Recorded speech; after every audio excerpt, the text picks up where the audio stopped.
Ayan guys, painitin. Parang ano, medyo matigas-tigas siya pag Ano ano siya, na. nagpa-plastic? Oo, parang nagpa-plastic. Ayan oh.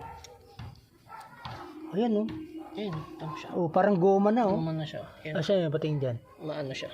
Sobrang madikit. Then, pag Oo. tinanggal mo siya, Yan ang pag kumapit dun sa gear, talagang hindi gagalaw. talaga siya gagalaw. Gumalaw man, matigas. Oo. Ayan plastic siya. Plastic. Ayan yan yung mga na-flash out, no? Hopefully, after 1 week, change oil ka ulit. Kasi siyempre, sigurado, hindi naman natin malilinis yan 100%. Meron pa rin yan. Pero at least, baka sumama na pag, Marami ng chance na sumama to. Ayan, good morning guys. Welcome back sa channel natin. So, meron ako sa inyong ituturo na panibagong maintenance. Ito yung tinatawag na flashing, no? So, tuwing kailan ba tayo nagpa-flashing ng ating motor? So, kung ang motor natin ay siguro mga 6 at hanggang 10 taon na at hindi nyo pa na-experience na magpa-flashing, pwede nyo nang gawin yan. Kasi sa motor natin, kahit na regular pa rin tayong nag-change oil, may mga pagkakataon kasi na hindi naman natin talaga nasusunod yung tamang oras ng pag-change oil. Minsan madalas actually na sumusobra tayo. Kung ang plano natin every 1,000 or every 1,500, medyo maganda pa yung pakiramdam natin sa motor natin, ini-extend pa natin yan minsan hanggang 2,000. So minsan pag nag-change oil tayo, hindi yan natin nakukuha lahat yung lahat ng dumi, kung tinatawag natin na grimes. So minsan may mga latak yan na naiiwan at naiipon yan pag tagal-tagal tumitigas, kumakapit yan sa mga gearing natin. So hindi yun basta-basta natin makukuha sa pag change oil lang. So ngayon meron tayong gagawin, magpa-flashing tayo. So kailangan natin ng flashing agent, no? So meron tayong actually mga product na hinahalo dun sa oil para ipang-flashing natin. Pero kung wala naman tayo nun, pwede tayong gumamit ng kerosene. Yung iba nga dyan sa mga sasakyan, diesel pa ang ginagamit. Although siyempre mas prepared ko bilang isang kumbaga naninigurado lang, siyempre mas gagamitin na natin yung mga produkto na dinesign para doon sa ganong klase na trabaho. So eto guys, meron tayo ditong ipa-flashing na unit, no? Eto, SA.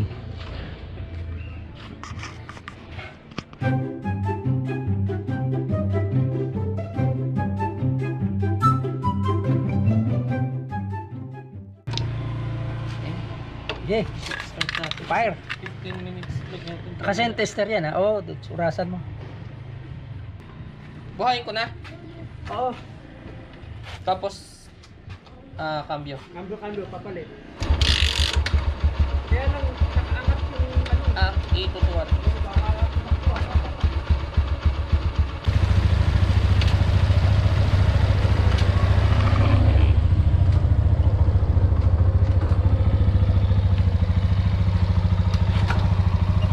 So ayan guys, habang pinapainit natin, ikakambyo natin siya, no? From first gear hanggang 5th gear, lahat ng cambio ipapasok natin siya para lumuwag yung ating mga gearing, matanggal yung mga nakakapit.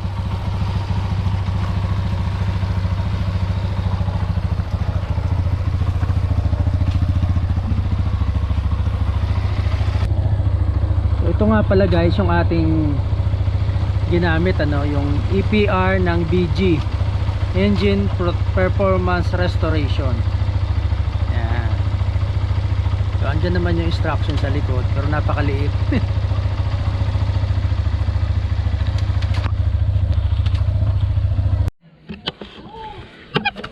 So ayan guys, kita nyo naman yung pagpatak, parang tumutulo lang na tubig. So yan yung yan yung epekto ng pag-flashing natin. Naliliquify niya yung yung mga dumi, yung mga grimes, yung malalapot na malalagkit. Ayan. Kaya tingnan nyo yung patak, parang tubig lang na pumapatak. Yan, sumama na yan dyan actually. Yung mga... ilang araw lang to, 2 days lang to mga ano natin to. 3 days? 3 days Bago, pero nung unang inano mo yan, pinalitan mo ng langis na kasama na yung Kasama iba na doon. Kasi nabawasan. Malalaman natin yan pag binuksan pa natin tong filter. Kung meron pa. Mainit-init pa.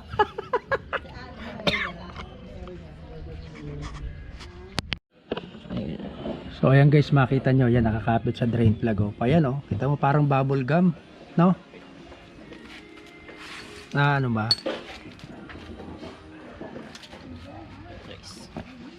Ayan parang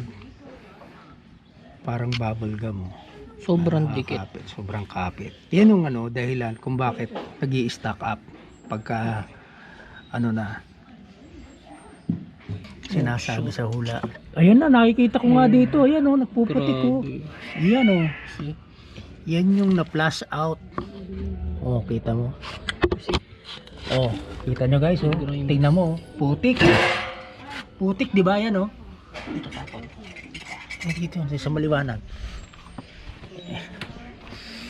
Ayan lapot ayan napuputik so yun ang effect. Hindi, tingnan mo to ito Putang ina, hindi na alis yan. Isa pati yung hindi lang siguro makaikot kaya lagi ganyan.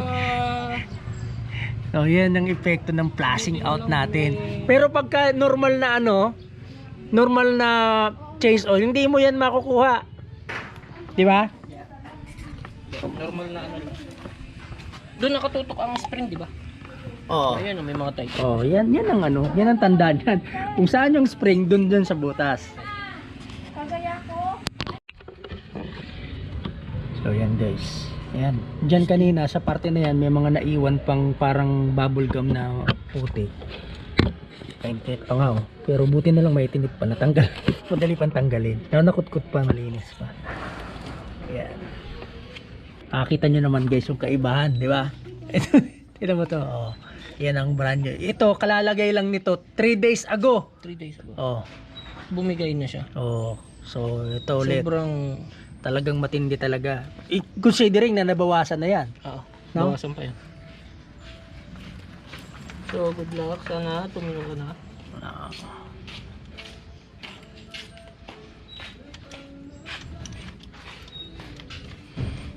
Ang mga magiging tanong, Pops, bakit nagkaganyan? Kasi madumi yung engine. Yan yung mga hindi natin basta-basta nakukuha Flash. sa sa simpleng change oil lang. Lalagyan natin ng fresh oil, Cooking oil.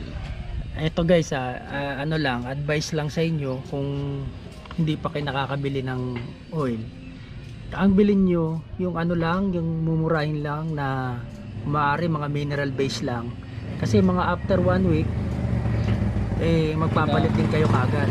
Kailangan mo rin siyang replace kung gusto mong tumagal ang iyong motor. Kasi siyempre meron pa rin yan, hindi pa natin yan talaga nakuha lahat. At least doon kasi sa mineral base malalaki yung molecular structure ng kanyang oil, sasama pa yon, kasama pa yung mga iba pang natira. Tapos noon saka mo lagyan ng yung medyo quality na talaga After 2 weeks. synthetic. Yeah. Sabi ko hindi ba nang kumustos ako sa langis huwag lang magpababa ng makina. Mas matindi yun. Kasi ibig sabihin pag binaba na yung makina mo, maaari yung mga bearing yun, mga gearing sa loob nagkatipak-tipak na.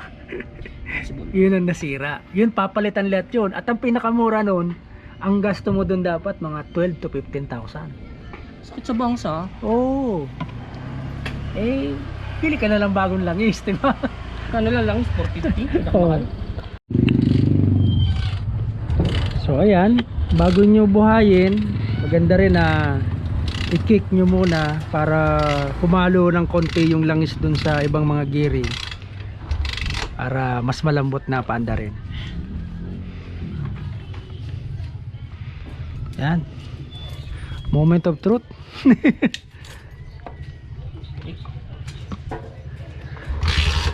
Oh! Parang swabe naman ang pag-aandar nun. Minor. Hindi mo naman ginalaw yung mino, di ba? Hindi, ginala ko. Yung natas ko. Tinas mo ng konti. So, Baba natin yan. pwede mo naman bablik na yan. Makaramdaman mo naman yan eh.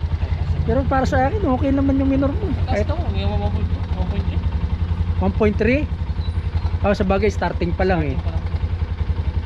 Pag buminit yan, tataas pa yan eh. Oh.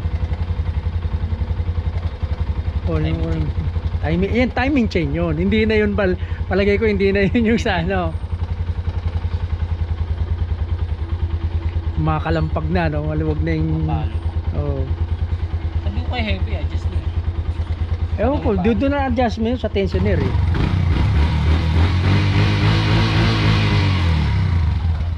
Sige nga, ano mo nga, iswak mo sa mga gear. Katulad kanina.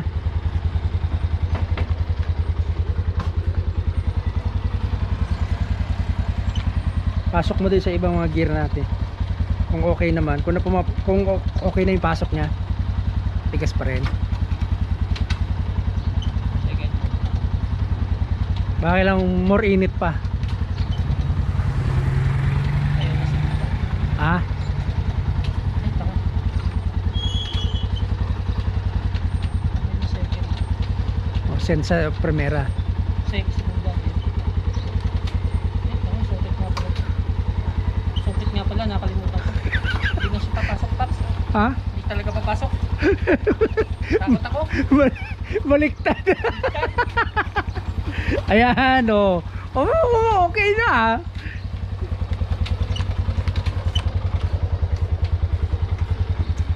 Pwedeng testingin na. Sige. Ikot-ikot mo. Iwasan mo to ha. Muntik na. Dito ba? Oh, nanipisan eh. Oh, yung gulong mo may konting langis din. Baka mamreno ka sa harap ha. Huwag ka mamreno sa harap na gulong. May konting langis eh.